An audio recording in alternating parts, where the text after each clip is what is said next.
देखिए दोस्तों, पहला क्वेश्चन है, भारत की संविधान सभा गठित करने का आधार क्या है? तो फ्रेंड्स, संविधान सभा पर सबसे पहले विचार जो था वो 1924 में स्वराज पार्टी ने रखा था। उसके बाद स्वराज पार्टी ने 1935 में संविधान सभा मतलब कॉन्स्टिट्यूशनल असेंबली की अवधारणा रखी थी 1935 में। उसके बाद कैबिनेट मिशन आया। कैबिनेट मिशन के आधार पर ही संविधान सभा गठित की गई। तो बी आंसर बिल्कुल सही होगा। मैंने आपको बता रखा है ये। भारतीय संविधान सभा की प्रारूप समिति के अध्यक्ष थे।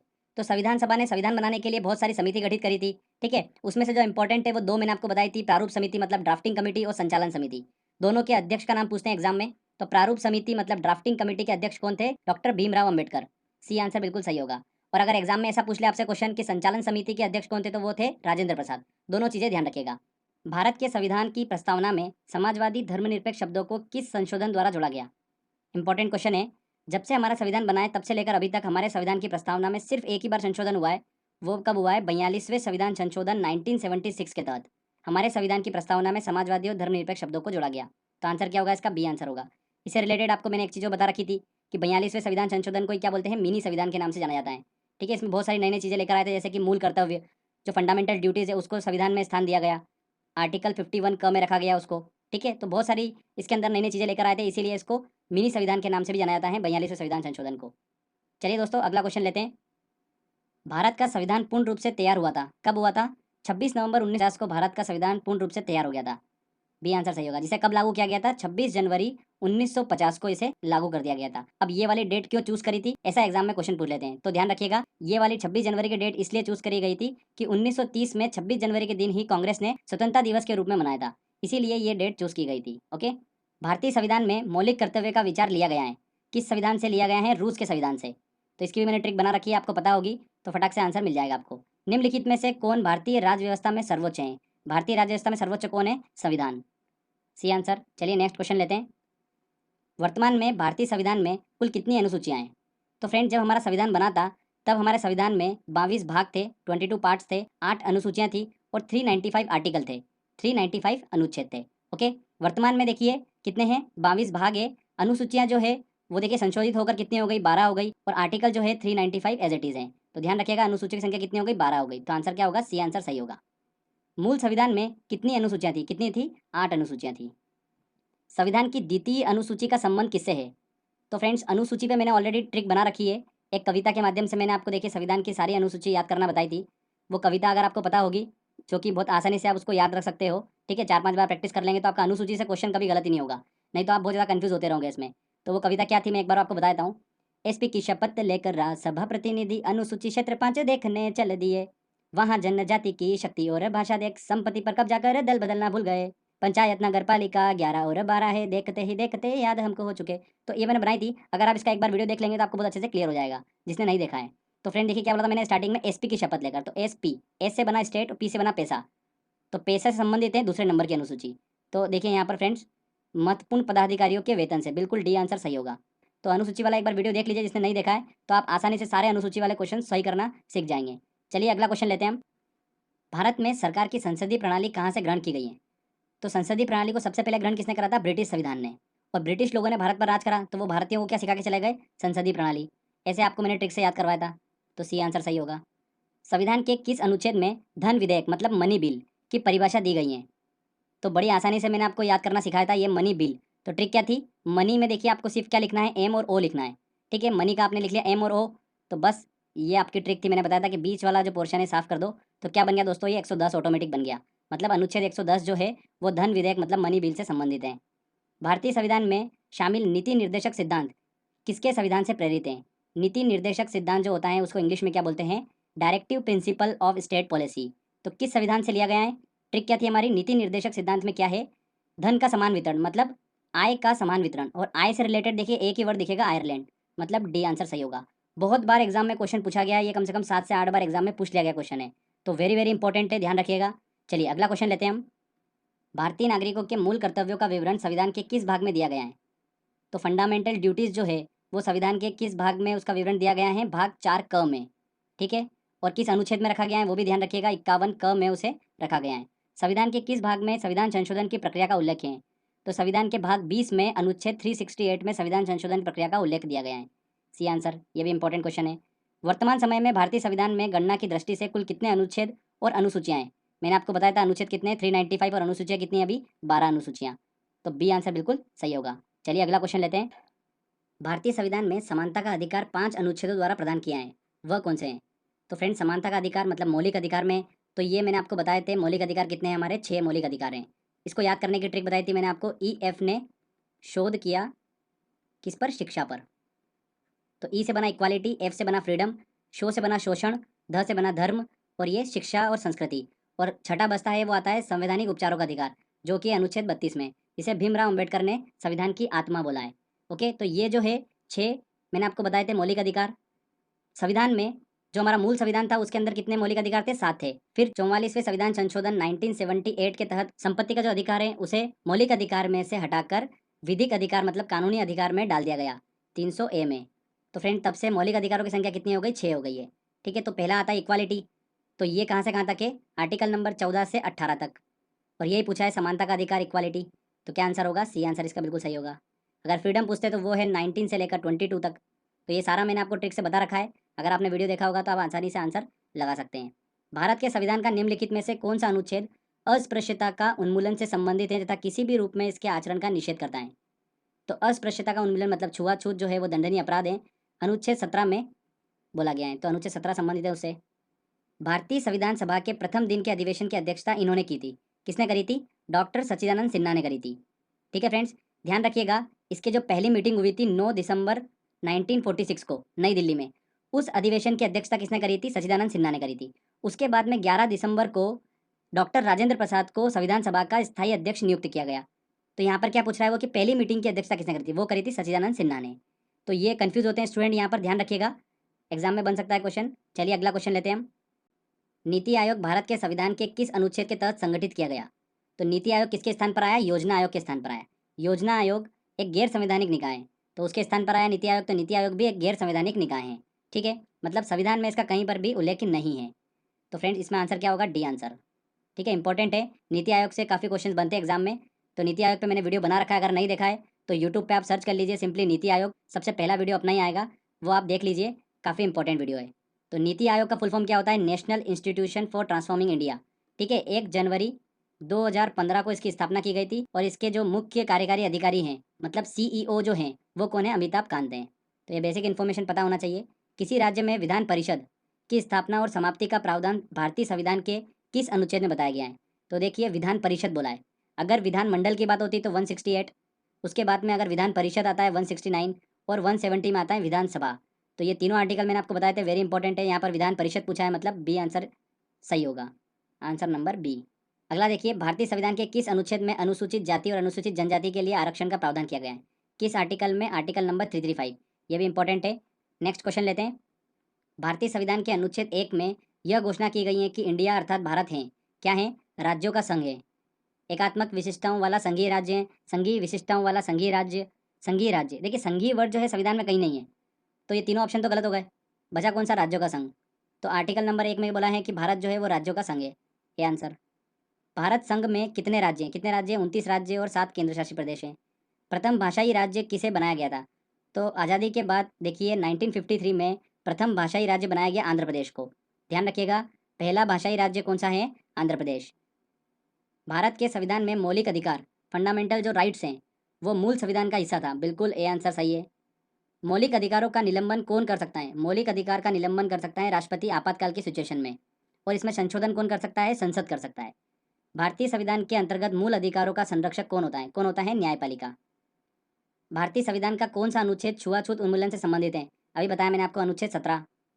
स्वतंत्रता का अधिकार देखिए फ्रीडम राइट्स संविधान के किन अनुच्छेदों में वर्णित हैं? तो मैंने क्या बताया था? ई एफ ने शोध किया किस पर? शिक्षा पर। यही हमारी ट्रिक थी। तो ई से बना इक्वालिटी, एफ से बना फ्रीडम। तो ये 14 से 18, फ्रीडम वाला मैंने आपको बताया था 19 से 22। तो आंसर क्या होगा इसका? B answer. ठीक है, ध्यान रखिएगा एक और चीज़, 19 ए में प्रेस की स्वतंत्रता का अधिकार बताया गया है। तो 19 ए वाला क्वेश्चन भी एग्जाम में पूछा जा सकता है। भारतीय संविधान के अनुसार संपत्ति का अधिकार क्या है? देखिए फ्रेंड्स, संपत्ति का अधिकार जो था पहले मौलिक अधिकार था। 44वें संविधान संशोधन 1978 के तहत संपत्ति के अधिकार को मौलिक अधिकार जो है फंडामेंटल राइट्स हैं उसमें से हटा दिया गया और कानूनी अधिकार में शामिल कर लिया गया आर्टिकल नंबर 300 ए में। ठीक है, तो ये क्या है? विधिक अधिकार है। ये भी एग्जाम में क्वेश्चन काफ़ी पूछा जाता है। अगला क्वेश्चन लेते हैं। भारतीय संविधान के किस अनुच्छेद में राज्य के नीति निर्देशक तत्वों का उल्लेख मिलता है? तो फ्रेंड देखिए 12 से लेकर 35 तक क्या आ गए हमारे फंडामेंटल राइट्स आ गए। 36 से लेकर 51 तक आते हैं हमारे राज्य के नीति निर्देशक तत्व। तो आंसर क्या होगा इसका? सी आंसर सही होगा। 51 क में आता है हमारा, क्या आता है? मूल कर्तव्य, फंडामेंटल ड्यूटीज। तो मेनली इन तीनों से क्वेश्चन पूछते हैं। ठीक है, तीनों चीज़ आपको क्लियर है, मतलब आपका क्वेश्चन सही हो जाएगा। अच्छा, मैंने एक और चीज़ बताई थी आपको कि राज्य के नीति निर्देशक तत्व में 36 से 51 तक तो हमको पता है, पर इनमें से इंपॉर्टेंट मैंने आपको बताए थे 40, 48, 48 क और 51। ये मैंने चार आपको बताए थे। चारों आर्टिकल इंपॉर्टेंट है। 40 वाला आर्टिकल जो है, आर्टिकल 40, वो ग्राम पंचायत संगठन संबंधित है। आर्टिकल नंबर 48 कृषि पशुपालन संगठन संबंधित है। आर्टिकल नंबर 48 क वेरी वेरी इंपॉर्टेंट पर्यावरण एवं वन्य जीव संरक्षण संबंधित है। आर्टिकल नंबर 51 अंतर्राष्ट्रीय शांति सुरक्षा संबंधित है। तो ये चारों आपको ध्यान रखना है, बाकी आपको याद रखने की बिल्कुल भी जरूरत नहीं है। संविधान में राज्य के नीति निर्देशक तत्वों को शामिल करने के पीछे क्या उद्देश्य था? क्या उद्देश्य था? इकोनॉमिक एंड सोशल डेमोक्रेसी, सामाजिक आर्थिक लोकतंत्र की स्थापना करना इसका मुख्य उद्देश्य था। समान कार्य के लिए एक समान वेतन भारत के संविधान में सुनिश्चित किया गया एक क्या है? मौलिक अधिकार है, मौलिक कर्तव्य है, आर्थिक अधिकार है, या राज्य के नीति निर्देशक सिद्धांत है? तो मैंने आपको बताया था कि राज्य के नीति निर्देशक सिद्धांत में धन का समान वितरण, आय का समान वितरण, तो ये क्या बात कर रहा है? समान कार्य के लिए समान वेतन, मतलब धन का समान वितरण हो, तो वह राज्य के नीति निर्देशक सिद्धांत का अंग है। बिल्कुल डी आंसर सही होगा। देखिए क्वेश्चन है, इंपॉर्टेंट है क्वेश्चन ये। भारत के प्रत्येक नागरिक का कर्तव्य होगा प्राकृतिक पर्यावरण का संरक्षण एवं सुधार। उपरोक्त कथन संविधान के किस अनुच्छेद में संदर्भित है? किसमें है? 48A में। भारत के संविधान के अनुसार भारतीय नागरिकों के मूल कर्तव्य निम्नलिखित में से क्या है? मूल कर्तव्य मतलब फंडामेंटल ड्यूटीज। राष्ट्रगान ध्वज का सम्मान करना बिल्कुल है। वैज्ञानिक प्रवृत्ति का विकास ये भी है। राष्ट्रीय एवं सांस्कृतिक विरासत का संरक्षण एवं परीक्षण ये भी है। उपरोक्त सभी डी आंसर बिल्कुल सही होगा। भारतीय संसद में शामिल हैं। देखिए संसद जो है, मैंने आपको बताई थी कि संसद क्या होती है? लोकसभा, राज्यसभा और राष्ट्रपति, ये तीनों जो होते हैं इसके अंग होते हैं संसद के। तो लोकसभा, राज्यसभा और राष्ट्रपति, डी आंसर बिल्कुल सही होगा। ठीक है, चलिए अगला क्वेश्चन लेते हैं। संसद के दो सत्रों के बीच अधिकतम कितना अंतराल दिया जा सकता है? कितना अंतराल दिया जा सकता है? 6 महीने। 6 महीने से ज़्यादा अंतराल नहीं दिया जा सकता है। संघ की कार्यपालिका शक्ति निहित होती है। देखिए संघ की कार्यपालिका शक्ति जो होती है, कार्यपालिका क्या होता है? संघ की कार्यपालिका, जिसके अंदर राष्ट्रपति, प्रधानमंत्री, उपराष्ट्रपति, मंत्रिपरिषद, ये सब जो होते हैं कार्यपालिका के अंदर आते हैं। तो उस कार्यपालिका की जो शक्ति निहित होती है वो किसमें होती है? राष्ट्रपति में निहित होती है। बी आंसर सही होगा। और संघ की कार्यपालिका की शक्ति निहित होती है राष्ट्रपति में, ये आर्टिकल नंबर 53 बोलता है। भारतीय सशस्त्र सेनाओं का सर्वोच्च कमांडर कौन होता है? कौन होता है दोस्तों? राष्ट्रपति होता है। भारतीय संविधान के अनुसार देश का प्रथम नागरिक कौन होता है? देश का प्रथम नागरिक कौन होता है? राष्ट्रपति होता है। भारत के राष्ट्रपति बनने के लिए किसी व्यक्ति की आयु पूर्ण होनी चाहिए। मिनिमम कितनी आयु होना चाहिए? 35 वर्ष होना चाहिए। ठीक है, डी आंसर। राष्ट्रपति पद के चुनाव संबंधी विवाद को किसे निर्देशित किया जाता है? राष्ट्रपति पद के चुनाव संबंधी अगर विवाद है तो वो कौन संभालता है? उच्चतम न्यायालय, सुप्रीम कोर्ट संभालता है। डी आंसर बिल्कुल सही होगा। चलिए अगला क्वेश्चन लेते हैं। भारतीय संविधान का कौन सा अनुच्छेद राष्ट्रपति को उच्चतम न्यायालय से परामर्श करने की शक्ति प्रदान करता है? ये भी क्वेश्चन मैंने आपको बताया था कि राष्ट्रपति जो है वो उच्चतम न्यायालय से परामर्श ले सकता है। किस किस मैटर पे? लॉ, फैक्ट और पब्लिक इंपॉर्टेंस के मैटर पे राष्ट्रपति जो है वो उच्चतम न्यायालय से परामर्श ले सकता है। ये आर्टिकल बोलता है 143, तो मतलब सी आंसर। नेक्स्ट देखिए, भारत के प्रथम उपराष्ट्रपति थे। अब एग्जाम में देखिए दो क्वेश्चन पूछे जाते हैं बिल्कुल सिमिलर। भारत के पहले उपराष्ट्रपति कौन थे और भारत के पहले उप प्रधानमंत्री कौन थे? दोनों कन्फ्यूजन पैदा करते हैं, तो मैं आपको अच्छे से क्लियर कर देता हूँ। पहले उपराष्ट्रपति जो थे वो कौन थे? डॉक्टर सर्वपल्ली राधाकृष्णन। ठीक है, अगर पूछते हैं कि पहले उप प्रधानमंत्री कौन थे, तो वो कौन थे? सरदार पटेल। दोनों को ध्यान रखिएगा, वेरी वेरी इंपॉर्टेंट है। और जो उपराष्ट्रपति होता है वो क्या होता है? राज्यसभा का पदेन सभापति होता है। और ये आर्टिकल बोलता है 64। उपराष्ट्रपति का चुनाव करने वाली निर्वाचन संस्था के सदस्य कौन होते हैं? उपराष्ट्रपति का जो चुनाव किया जाता है वो संसद के दोनों सदनों के सदस्य द्वारा। बी आंसर बिल्कुल सही होगा। देखिए ए आंसर जो होगा वो कंफ्यूज करेगा आपको। लोकसभा और राज्यसभा यहाँ पे दोनों सदन हो गए, दोनों के निर्वाचित सदस्य। यहाँ पर क्या बोला? निर्वाचित सदस्य। तो राष्ट्रपति जो मनोनीत कर रहा है वो सदस्य यहाँ पर इंक्लूड नहीं करें, जबकि उनको भी वोट देने का अधिकार होता है। तो यहाँ पर सारे सदस्य आएंगे, संसद के दोनों सदनों के सदस्य। क्लियर? तो ये इंपॉर्टेंट चीज़ है। चलिए अगला क्वेश्चन लेते हैं हम। निम्नलिखित में से कौन सदन का सदस्य हुए बिना इसके अध्यक्ष के रूप में कार्य कर सकता है? कौन कर सकता है? भारत का उपराष्ट्रपति, राज्यसभा का पदेन सभापति होता है। राष्ट्रपति आंग्ला भारतीय समुदाय के कितने प्रतिनिधियों को लोकसभा में मनोनीत करता है? इंपॉर्टेंट क्वेश्चन है ये। देखिए राष्ट्रपति जो है आंग्ला भारतीय समुदाय के 2 सदस्यों को लोकसभा मनोनीत करता है। राज्यसभा में राष्ट्रपति जो है 12 सदस्यों को मनोनीत करता है। टोटल मिला के राष्ट्रपति जो है वो 14 सदस्यों को मनोनीत करता है संसद में। तो कैसे भी क्वेश्चन पूछा जा सकता है। यहाँ पर देखिए लोकसभा के लिए पूछा है स्पेसिफिक, तो आंसर ए सही होगा। लोकसभा में आंग्ला भारतीय समुदाय के 2 सदस्यों को मनोनीत करने की शक्ति किसके पास होती है? राष्ट्रपति के पास में। घुमा फिरा के क्वेश्चन पूछे जा सकते हैं। चलिए अगला क्वेश्चन लेते हैं। राज्यसभा के चुनाव हेतु आयु निम्नलिखित में से कम नहीं होना चाहिए। मिनिमम आयु कितनी होना चाहिए राज्यसभा के चुनाव हेतु? 30 वर्ष होना चाहिए। C answer. राज्यसभा के सदस्यों का कार्यकाल कितने वर्ष का होता है? राज्यसभा के सदस्यों का कार्यकाल होता है 6 वर्ष का। इसी से मिलता जुलता क्वेश्चन भी ध्यान रखिएगा। विधान परिषद जो होती है उसके सदस्यों का कार्यकाल भी कितना होता है? 6 वर्ष का होता है। लोकसभा और राज्यसभा में गणपूर्ति संख्याएं, मतलब लोकसभा और राज्यसभा को चलने के लिए, कार्य करने के लिए मिनिमम कितने सदस्य जरूरी होते हैं? तो गणपूर्ति संख्या वही होती है। ठीक है, तो कुल सदस्य संख्या का 1/10 सदस्य उपस्थित होना चाहिए, तभी सदन की कार्यवाही हो सकती है। तो इसका सी आंसर बिल्कुल सही होगा। भारत एक धर्मनिरपेक्ष राज्य है, इसका मतलब है भारतीय राज्य जो है वो किसी निश्चित धर्म का समर्थन नहीं करता है। D answer.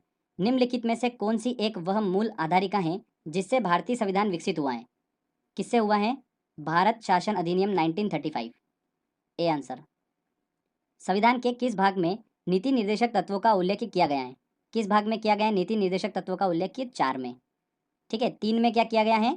फंडामेंटल राइट्स, और 4A में किया गया है फंडामेंटल ड्यूटीज। तीनों इंपॉर्टेंट है। यहाँ पर आंसर बी सही होगा। मौलिक अधिकारों में संशोधन करने में कौन सक्षम है? फंडामेंटल राइट्स जो हमारे, उसमें संशोधन कौन कर सकता है? संसद कर सकती है। निम्नलिखित में से किस वर्ष संविधान के मूल कर्तव्यों को स्थापित किया गया? 42वें संविधान संशोधन 1976, तो 1976 में। बी आंसर इसका सही होगा। संविधान का कौन सा अंश भारत के नागरिकों को आर्थिक न्याय प्रदान करने का संकेत करता है? देखिए आर्थिक न्याय मतलब आय का समान वितरण। घुमा फिरा के क्वेश्चन पूछते हैं, ध्यान रखिएगा। धन का समान वितरण, आय का समान वितरण किससे संबंधित है? राज्य के नीति निर्देशक तत्व से। ए आंसर इसका सही होगा। ठीक है, चलिए अगला क्वेश्चन लेते हैं। निम्नलिखित में से किसकी नियुक्ति भारत के राष्ट्रपति द्वारा नहीं होती है? देखिए भारत के मुख्य न्यायाधीश बिल्कुल होती हैं, सेना प्रमुख बिल्कुल होती हैं, लोकसभा अध्यक्ष की नियुक्ति लोकसभा सदस्य करते हैं, राष्ट्रपति नहीं करता है। तो ए आंसर सही होगा। भारत के राष्ट्रपति की मर्जी तक निम्नलिखित में से कौन अपने पद पर रह सकता है? कौन रह सकता है? राज्यपाल, गवर्नर। गवर्नर जो होता है उसको नियुक्त कौन करता है? राष्ट्रपति। और हटाने का काम भी कौन करता है? राष्ट्रपति करता है। मतलब महाभियोग की प्रक्रिया द्वारा राज्यपाल को नहीं हटाया जा सकता है। तो ये इंपॉर्टेंट है, ध्यान रखिएगा। वित्त बिल के लिए किसकी पूर्व स्वीकृति आवश्यक होती है? वित्त बिल, ध्यान रखिएगा, फाइनेंस बिल के लिए किसकी पूर्व स्वीकृति आवश्यक होती है? भारत के राष्ट्रपति। C answer. नेक्स्ट क्वेश्चन लेते हैं। लोकसभा या विधानसभा के निर्वाचन में एक उम्मीदवार अपनी जमानत राशि को खो देगा अगर उसे कुल वैध मतों का 1/6 से कम मत प्राप्त होते हैं तो। C answer. देखिए एग्जाम्पल से आपको बताता हूँ कि मान लेते हैं कोई विधानसभा क्षेत्र है जहाँ पर 120 वोट पड़े। ठीक है, तो उसका 1/6 कितना हो गया? 20। मतलब अगर किसी व्यक्ति को 20 से कम वोट मिले तो उसकी जमानत राशि जो है वो जब्त हो जाएगी। क्लियर? कोई वित्तीय बिल प्रस्तावित हो सकता है। देखिए वित्तीय बिल जो होता है वो केवल और केवल सिर्फ लोकसभा में प्रस्तावित हो सकता है। अगर कोई दूसरा बिल होता है तो वो किसी भी सदन में रखा जा सकता है, पर वित्तीय बिल सिर्फ और सिर्फ केवल लोकसभा में प्रस्तावित हो सकता है। लोकसभा में मंत्रिपरिषद के विरुद्ध, मतलब सरकार के विरुद्ध अविश्वास प्रस्ताव लाने हेतु न्यूनतम सदस्य संख्या कितनी होती है? अविश्वास प्रस्ताव कौन रखता है? मैंने आपको बताया था विपक्ष रखता है। किसके विरुद्ध रखता है? सरकार के विरुद्ध, मंत्रिपरिषद के विरुद्ध। प्रोसेस क्या होती है कि एक सदस्य लिखित में नोटिस देगा और 50 लोग उसके समर्थन में होना चाहिए, तब जाके अविश्वास प्रस्ताव जो होता है वो रखा जा सकता है। तो 50 लोग मिनिमम समर्थन में होना चाहिए। डी आंसर बिल्कुल सही होगा। ठीक है, चलिए अगला क्वेश्चन लेते हैं। लोकसभा की अधिकतम सदस्य संख्या कितनी हो सकती है? देखिए फ्रेंड्स, मैंने आपको पूरा अच्छे से स्ट्रक्चर बता रखा है इसका। एक बार और आपका मैं रिवीजन करवा देता हूँ। मैक्सिमम सदस्य संख्या हो सकती है 552। वर्तमान में कितनी है? 545। ठीक है, इसमें से मैंने आपको बताया 2 जो है वो राष्ट्रपति मनोनीत करता है, आंग्ला भारतीय समुदाय के सदस्य। और बचे हुए कितने? 543 जो हैं वो निर्वाचित होते हैं। इसमें से 530 जो है वो राज्य द्वारा चुने जाते हैं, और 13 सदस्य जो है केंद्र शासित प्रदेशों से चुने जाते हैं। ठीक है, तो ये स्ट्रक्चर है। तो यहाँ पर क्या पूछ रहा है? मैक्सिमम 552। डी आंसर इसका सही होगा। भारत में स्वतंत्रता के बाद प्रथम आम चुनाव कब संपन्न कराए गए? देखिए आम चुनाव कराने के लिए निर्वाचन आयोग का होना जरूरी है। निर्वाचन आयोग की स्थापना कब हुई? 1950 में हुई। तो ये 2 ऑप्शन तो गलत हो गए बिल्कुल, उससे पहले तो हो ही नहीं सकते। तो 1950 में निर्वाचन आयोग की स्थापना हुई और 51-52 में पहले आम चुनाव संपन्न हुए। तो आंसर क्या होगा यहाँ पर? सी आंसर सही होगा। अब निर्वाचन आयोग की बात करिए तो उससे रिलेटेड पॉइंट सुन लीजिए कि निर्वाचन आयोग जो है वो हमारे संविधान के भाग 15 से संबंधित है, अनुच्छेद 324 से 329। वेरी इंपॉर्टेंट है ये भी। पहले जो निर्वाचन आयोग था वो एक सदस्यीय निकाय था, फिर 1993 के बाद में त्रिसदस्यीय निकाय हो गया, जिसके अंदर 2 चुनाव आयुक्त और एक मुख्य चुनाव आयुक्त होता है। ठीक है। नेक्स्ट है, निम्नलिखित में से कौन सा एक लोकसभा का सर्वाधिक बड़ा निर्वाचन क्षेत्र है? देखिए, इन टर्म्स ऑफ एरिया की बात होगी, मतलब क्षेत्रफल के आधार पर। कौन सा होगा? कश्मीर का देखिए निर्वाचन क्षेत्र है लद्दाख। बी आंसर बिल्कुल सही होगा। राष्ट्रपति द्वारा संसद के दोनों सदनों के लिए कुल कितने सदस्यों को नामित किया सकता है? तो देखिए, लोकसभा में राष्ट्रपति जो है वो 2 सदस्यों को चुन सकता है और राज्यसभा में 12 सदस्यों को। टोटल मिला के कितने हो गए? 14। तो आंसर क्या होगा? A answer. भारतीय संसद के अपर हाउस को किस नाम से जाना जाता है? अपर हाउस की बात हो रही मतलब राज्यसभा, ठीक है ना। लो हाउस की बात होगी तो वहाँ पर आएगा लोकसभा। राज्यसभा को स्थायी सदन कहते हैं क्योंकि, देखिए, स्थायी सदन क्यों कहते हैं? क्योंकि ये कभी भंग नहीं होती हैं। हर 2 वर्ष में 1/3 सदस्य जो होते हैं वो अवकाश ग्रहण करते हैं और उनकी जगह नए सदस्य आते हैं। तो इस तरीके से राज्यसभा जो होती है वो कभी भंगी नहीं होती है, इसीलिए उसे स्थायी सदन बोलते हैं। ओके। भारतीय संविधान की 8वीं अनुसूची का संबंध है। देखिए, अनुसूची वाला मैं आपको बता चुका हूँ कविता, तो आप उससे बहुत आसानी से आंसर लगा सकते हैं। 8वीं अनुसूची का संबंध है भाषाओं के साथ में। दल बदल के आधार पर अयोग्यता संबंधित विवरण किस अनुसूची में है? दल बदल, तो देखिए दल बदल में आगे का वर्ड क्या आ रहा है? द, और द से 10 बनता है ना। तो आंसर सी सही होगा। इस तरीके से भी आप याद रख सकते हो। भारतीय संविधान की 10वीं अनुसूची किसे संबंधित है? किसे संबंधित है? दल बदल कानून से। भारतीय संविधान के किस संशोधन अधिनियम द्वारा पंचायती राज व्यवस्था को संवैधानिक दर्जा दिया गया? पंचायती राज व्यवस्था जो है मूल संविधान का हिस्सा नहीं थी, फिर संविधान संशोधन के द्वारा इसे संविधान में हिस्सा दिया गया। तो किस संविधान संशोधन द्वारा? 73वें संविधान संशोधन द्वारा। ध्यान रखिएगा, पंचायती राज व्यवस्था को 73वें संविधान संशोधन द्वारा और नगर पालिका, नगर निगम, नगर परिषद को 74वें संविधान संशोधन द्वारा संविधान में स्थान दिया गया। तो दोनों वेरी वेरी इंपॉर्टेंट है। नेक्स्ट देखिए, वेरी इंपॉर्टेंट क्वेश्चन है, त्रिस्तरीय पंचायती राज तंत्र में शामिल है। त्रिस्तरीय पंचायती राज तंत्र का सुझाव किसने दिया था? बलवंत राय मेहता समिति ने दिया था 1957। गांव के विकास के लिए उन्होंने बोला कि ग्राम पंचायत हो, खंड ब्लॉक स्तर के विकास के लिए पंचायत समिति हो, जिले के विकास के लिए जिला परिषद हो। तो ये बोला था बलवंत राय मेहता समिति ने। त्रिस्तरीय पंचायती राज व्यवस्था का सुझाव दिया था। आंसर क्या होगा? देखिए, सी आंसर होगा, ग्राम पंचायत, ब्लॉक अथवा पंचायत समिति और जिला परिषद। यदि पंचायत भंग होती है तो किस अवधि के अंदर निर्वाचन होंगे? किस अवधि के अंदर? 6 माह के अंदर। किसकी रिस्पॉन्सिबिलिटी होती है? राज्य सरकार की रिस्पॉन्सिबिलिटी होती है पंचायत चुनाव की। ये भी इंपॉर्टेंट है, इसको भी ध्यान रखिएगा। संविधान के किस अनुच्छेद में संविधान संशोधन प्रक्रिया का उल्लेख है? किस अनुच्छेद में? अनुच्छेद 368। अगर हम पार्ट की बात करेंगे, भाग की बात करेंगे, तो भाग है 20। दोनों चीज़ ध्यान रखिएगा। संविधान में संशोधन की पहल की जा सकती है। संविधान में संशोधन की पहल की जा सकती है संसद के किसी भी सदन में। D answer. वर्ष 2012 का 97वां संशोधन अधिनियम किस विषय से संबंधित है? किस विषय से संबंधित है? देखिए, संविधान संशोधन मैंने आपको बताए थे, 12 इंपॉर्टेंट संविधान संशोधन बताए थे। वीडियो बहुत इंपॉर्टेंट है वो, अगर आपने देखा होगा तो बड़ी आसानी से आप टिक कर सकते हो। सहकारी समिति कोऑपरेटिव सोसाइटी के गठन एवं क्रियाकलाप से संबंधित है 97वां संविधान संशोधन। B answer. अगला क्वेश्चन लेते हैं। इंपॉर्टेंट क्वेश्चन है तीनों, पीएससी एग्जाम में बन सकते हैं क्वेश्चन ऐसे। भारत सरकार के बजट में कुल घाटे में किस घाटे का सबसे अधिक योगदान होता है? किस घाटे का होता है? राजकोषीय घाटे का सबसे ज़्यादा योगदान होता है, फिजिकल डेफिसिट का। बी आंसर सही होगा। अब बजट डेफिसिट, फिजिकल डेफिसिट क्या होता है, ये सब मैं आपको बजट वाले लेक्चर में अच्छे से समझा चुका हूँ। बजटीय डेफिसिट क्या होता है? देखिए, जो टोटल एक्सपेंडिचर है गवर्नमेंट का, उसमें से जब हम माइनस कर देते हैं टोटल रिसीट्स को, मतलब कुल व्यय में से माइनस कर देते हैं कुल प्राप्ति को, तो वो क्या कहलाता है? बजट डेफिसिट कहलाता है, बजटीय घाटा कहलाता है। ठीक है। फिजिकल डेफिसिट क्या होता है? जो टोटल एक्सपेंडिचर है गवर्नमेंट का, उसमें से माइनस कर दो टोटल रिसीट्स एक्सेप्ट बोरोइंग। ठीक है, जो भी उन्होंने बैंकों से जो बोरो करा है उसको छोड़ दो, तो इस अंतर को क्या बोलते हैं? फिजिकल डेफिसिट बोलते हैं। क्लियर? देखिए, total expenditure as it is है, पर यहाँ पर प्राप्ति और कम हो गई, तो एक्सपेंडिचर बढ़ गया मतलब घाटा बढ़ गया, तो राजकोषीय घाटा ज़्यादा हो गया। ऑब्वियस ही बात समझ में आ रहा है। तो यहाँ पर आंसर क्या होगा? B answer. तो ये दोनों चीज़ें मैं अच्छे से क्लियर कर चुका हूँ। तो बजट वाला लेक्चर देखा होगा तो आसानी से आप समझ पा रहे होंगे। ठीक है फ्रेंड्स, बजट जो है वो हमारे संविधान में कहीं पर भी बजट शब्द का उल्लेख नहीं किया गया है। उसकी जगह पर क्या शब्द का उल्लेख किया गया है? वार्षिक वित्तीय विवरण। इस चीज़ का भी ध्यान रखेगा। वार्षिक वित्तीय विवरण का हमारे संविधान के 112 में उल्लेख मिलता है। ठीक है। भारत सरकार के बजट के आंकड़ों में कुल व्यय और कुल प्राप्ति के अंतर को क्या कहते हैं? देखिए, अभी हमने देखा total expenditure minus total receipts क्या कहलाता है? बजटीय घाटा कहलाता है। तो आंसर क्या होगा? B answer. चालू वित्तीय वर्ष के परिणामों को आधार मानकर अगले वर्ष का बजट तैयार करना क्या कहलाता है? देखिए फ्रेंड्स, चालू वित्तीय वर्ष जो करंट में चल रहा है उसके परिणामों को आधार मानकर अगले वर्ष का बजट तैयार करना क्या कहलाता है? परफॉर्मेंस बजट कहलाता है। जीरो बेस बजट क्या होता है? कि पुराने वित्तीय वर्ष को सब भूल जाओ, फ्रेश नए सिरे से बजट तैयार करना क्या कहलाता है? जीरो बेस बजट कहलाता है। आउटकम बजट क्या कहलाता है? हर तिमाही समीक्षा करना, तो वो आउटकम बजट हो गया। तो यहाँ पर देखिए, समझ में आया आपको? सी वाला आंसर बिल्कुल सही होगा, निष्पादन बजट। चलिए अगला क्वेश्चन लेते हैं। भारतीय राज्यों में राज्यपाल की नियुक्ति कौन करता है? राज्यपाल की नियुक्ति कौन करता है दोस्तों? राष्ट्रपति करता है। इसको शपथ दिलाने का काम कौन करता है? उच्च न्यायालय का मुख्य न्यायाधीश। जो हाई कोर्ट का मुख्य न्यायाधीश होता है वो उसको राज्यपाल को शपथ दिलाने का काम करता है। राज्यपाल के लिए मिनिमम आयु कितनी होना चाहिए? 35 वर्ष होना चाहिए। तो ये कुछ बेसिक पॉइंट है, पता होना चाहिए आपको।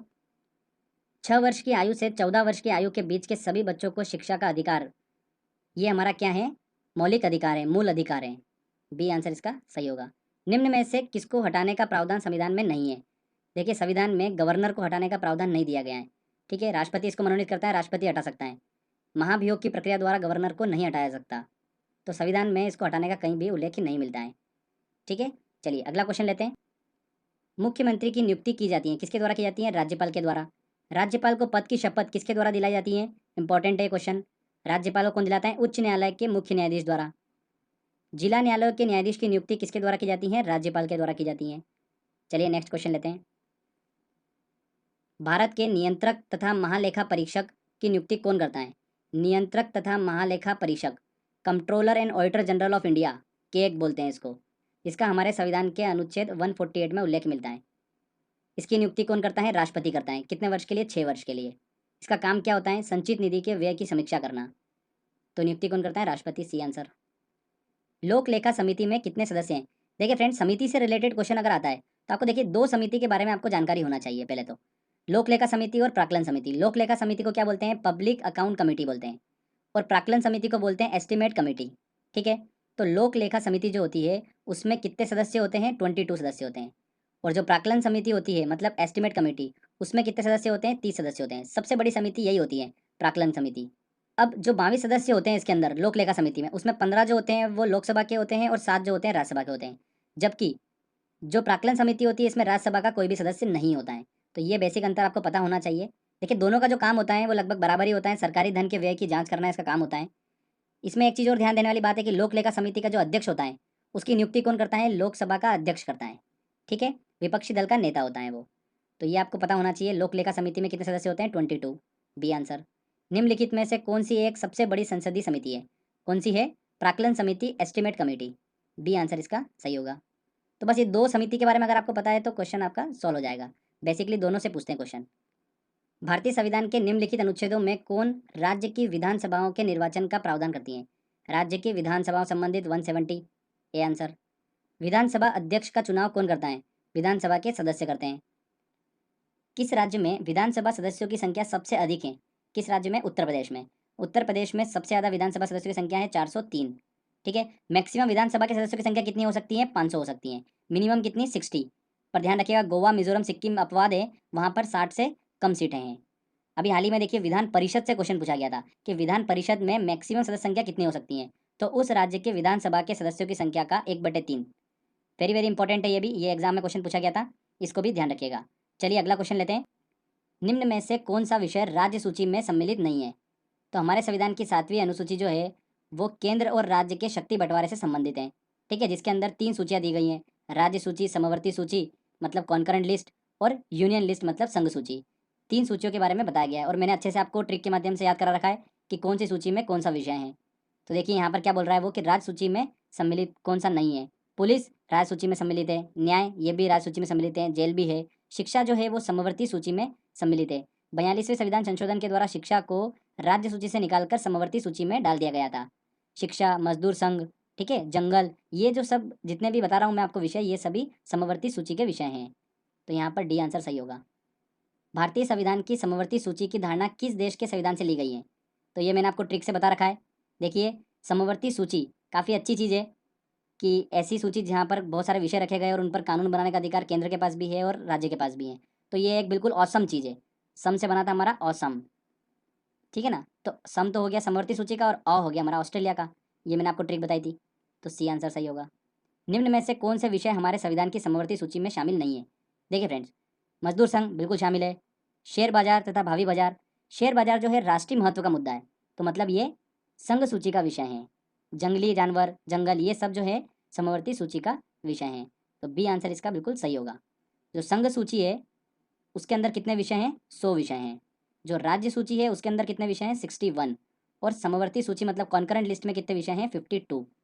ठीक है फ्रेंड्स, इनका ध्यान रखिएगा। चलिए अगला क्वेश्चन लेते हैं हम। विधान परिषद के सदस्य कितने वर्षों के लिए निर्वाचित होते हैं? विधान परिषद, राज्यसभा, ये जो सदस्य होते हैं ये 6 वर्षों के लिए निर्वाचित होते हैं। डी आंसर बिल्कुल सही होगा।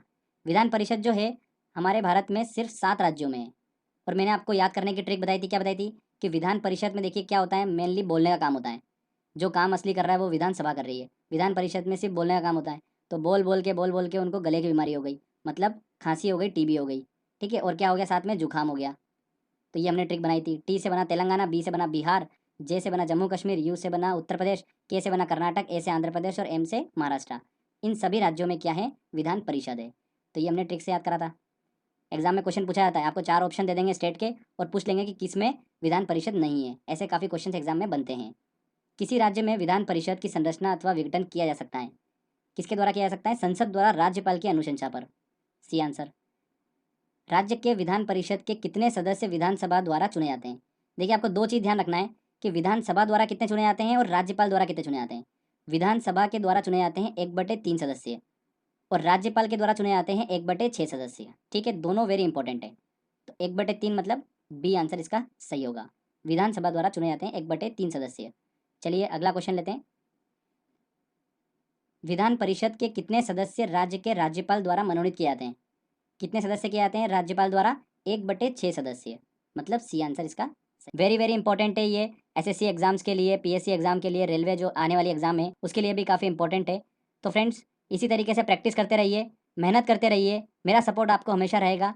अगर आपको दोस्तों ये मेहनत अच्छी लगी है, वीडियो आपको अच्छा लगा है तो प्लीज़ वीडियो को लाइक करिए, शेयर करिए और कमेंट करके बताइए वीडियो कैसा लगा। अगर आपने अभी तक चैनल को सब्सक्राइब नहीं करा है तो सब्सक्राइब भी कर लीजिए, क्योंकि इस तरीके की जब भी वीडियो मैं अपलोड करूँगा आपको उसका बेनिफिट मिलता रहेगा। तो फ्रेंड्स मिलते हैं अगले वीडियो में। जय हिंद, जय भारत।